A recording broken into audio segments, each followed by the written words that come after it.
I guess the whole music thing started for me in the same way that it does for a lot of musicians out there, I think. Sort of the youthful rebellion thing, but it wasn't so much the norm where I was rebelling against authority figures or my parents or anything like that. It was actually mostly against my peers that I felt that I was rebelling towards. I was about 13 or 14 years old, and I'd gotten in this really nasty car wreck, and it wiped out a lot of my memory. And 2 weeks later, it's like, okay, Rick, back to school. Huh? Yeah, so I get thrust back into middle school and high school, and I'm just this sort of angry, blank slate that's really confused. And the environment I found myself in could not have been more disagreeable and stifling than what it was. Born in California, moved to Wheatland, Missouri, discovered metal. Now I'm in Metalhawk. I grew up listening to country music and got tired of it. And interestingly enough, the kind of outsiders, the potheads in Wheatland, were listening to Pantera and Metallica and stuff. And they said, "What's that?" And they looked at me like I was an idiot. And then I went and bought my first metal album, which was Master Puppets, on cassette, and that really blew my mind.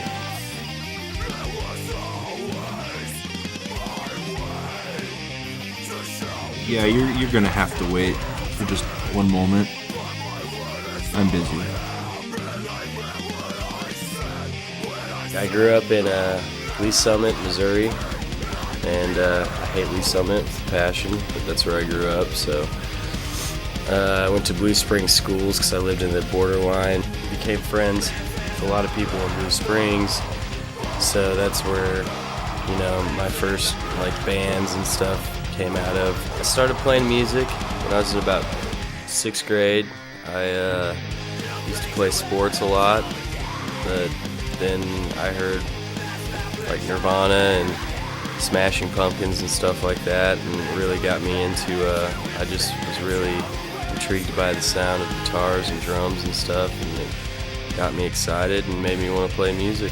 My family had moved to the outskirts of this really podunk town north of Kansas City, Missouri, and, middle of BFE, nowhere. You kind of think, okay, probably a lot of people listen to Johnny Cash and Garth Brooks out here, whatever, that's cool. Not so much. Most of the people my age were listening to just straight up hardcore gangster rap. Just the most misogynistic, let's all rape and kill each other gangster rap out there. Well, I've lived in Kansas City all my life,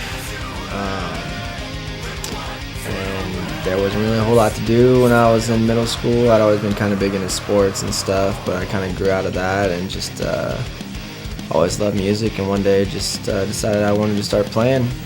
And first instrument I played was a guitar. I bought the guitar. I was in the 7th grade.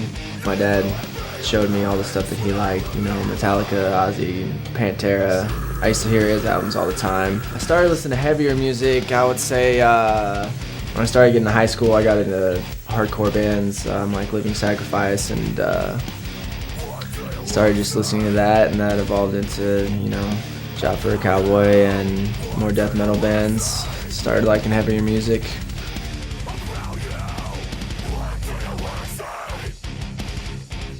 So I found myself growing up in this rural farming community surrounded by these pasty white Midwestern kids that drove red Ford pickup trucks that thought they were straight up gangbangers. And then some of them were really belligerent and overbearing about it, and there was like, okay, you don't act like we do, you don't listen to what we listen to, we're going to belittle you until there's nothing left of you. Typical high school kid stuff. Well, I was born in Kansas. Lived in Kansas my whole life. My parents, they were pretty cool. My dad played in a band with my uncle. He's played in several bands, cover bands, original music. Kind of what inspired me to pick up the guitar, I suppose. The first tape I ever got was Nirvana's Nevermind. Second tape was Metallica's Kill 'Em All. There's be a running theme here. I got into that stuff. Metallica was a huge influence on me. When I was in about 7th grade, I got my first little band with some friends from the neighborhood, and never really wrote our own songs. We just played Nirvana covers and stuff. And the thing was, though, it was that that behavior was still connected to music, their music. And I really hadn't been listening to anything that actively yet. I hadn't really, gotten into anybody. But then I discovered Ozzy Osbourne, and yeah, got really into Ozzy. Got really into Osmosis and No More Tears. Ozzy really appeals to the sort of like he has his rock and stuff, but I was really latching on to, like the more of the ballady stuff, and it's really good. I was really bummed out about the people I had to be around and my surroundings, and I had crushes on girls and wanted absolutely nothing to do with me, and Ozzy's great for that, but there was this whole other angry side to me that wasn't really getting soothed musically. Then I started to fall by the wayside and listen to a lot of butt rock, I liked Creed at one point in my life.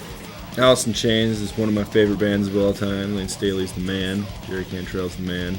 Beginning musical influences, follow along with those standard Guns N' Roses, Aerosmith, great heavy rock bands of the early and late 90s. And one of the tracks on Master of Puppets was what really made me want to play guitar, and that's Orion, because it's just amazing. And then I moved to Columbia with my brother and started rocking out to nothing but metal, like Metallica and Pantera and White Zombie, and anything that was heavy and brutal and mean sounding. And metal is just really fun to play. Then one day my buddy comes up, this is probably like 94, 95, and he hands me this beat up, nasty looking old cassette tape, and it just says Kill 'Em All on it.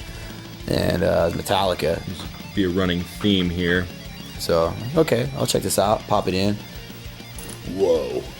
This is creative. It's not like anything what these other jackasses I'm constantly around are listening to. It's intricate, it's powerful, it's organic, it's not full of fake-ass digital bass and drum sounds.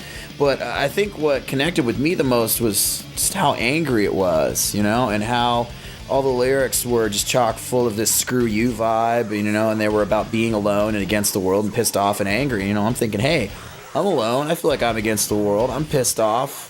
I think this is my music. 12, 13 years old.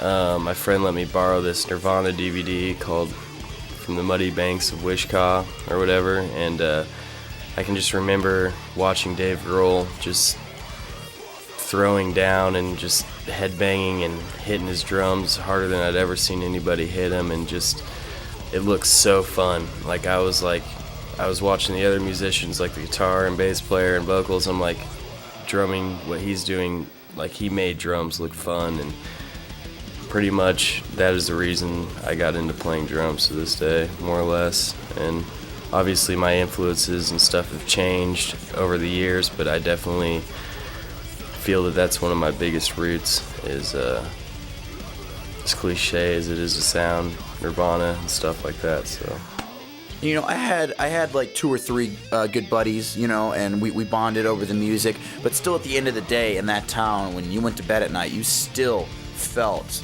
intensely alone. And that's when the headphones would come on, and Ozzy or White Zombie or Corrosion of Conformity or Pantera or whoever I was listening to at that time, they'd take me away, and in the music that couldn't be touched. I was invincible, and that was a great feeling. And after a while, it wasn't just enough to listen. It became, oh my God, I've got to learn how to play these songs that mean so much to me. And then, of course, after that, it's, I got to learn how to write my own. And you know the story. It's the same there for everybody.